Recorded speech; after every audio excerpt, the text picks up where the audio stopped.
হরে কৃষ্ণ। কৃষ্ণ কথা উইথ অপর্ণা চ্যানেলে সকল বন্ধুদেরকে জানাই স্বাগত। আজকের আলোচনা রাধারানী ভগবান শ্রীকৃষ্ণের কেন এত প্রিয়। শুনুন। শাস্ত্রে বলছে, ভগবান শ্রীকৃষ্ণ যখনই এই ধরাধামে অবতীর্ণ হন, অর্থাৎ যখনই দুষ্টের দমন এবং শিষ্টের পালনের জন্য এই ধরাধামে তিনি অবতার হন, তখন তিনি একা আসেন না, তার পরিষদ সহ এবং তার অন্তরঙ্গা শক্তি সহ। আর রাধারানী হলেন তার অন্তরঙ্গা শক্তি। তিনি রাধারানীকে ছাড়া কখনোই সম্পূর্ণ নন। যেমন বলছে, ত্রেতা যুগে রাম সীতা এবং দ্বাপর যুগে ভগবান শ্রীকৃষ্ণ এবং রাধারানী। ঠিক তেমনই কলিযুগে কে এসেছিলেন?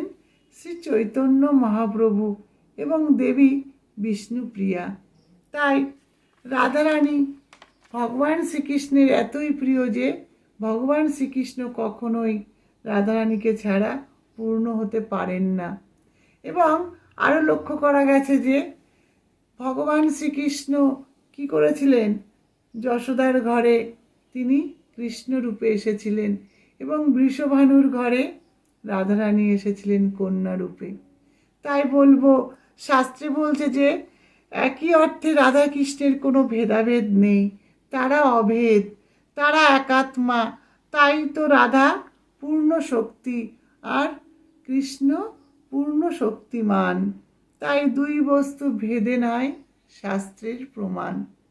এছাড়াও দ্বাপর যুগে যে শুধুমাত্র বৃন্দাবন লীলার করেছেন তা নয়, বলছে সমগ্র বিশ্ব ব্রহ্মাণ্ডের সৃষ্টির আদি লগ্ন থেকেই সম্পর্কিত এই অন্তরঙ্গা শক্তির দ্বারাই তিনি লীলা উপভোগ করেন। তাই ভগবান শ্রীকৃষ্ণের কাছে রাধারানী এত প্রিয়। হরে কৃষ্ণ।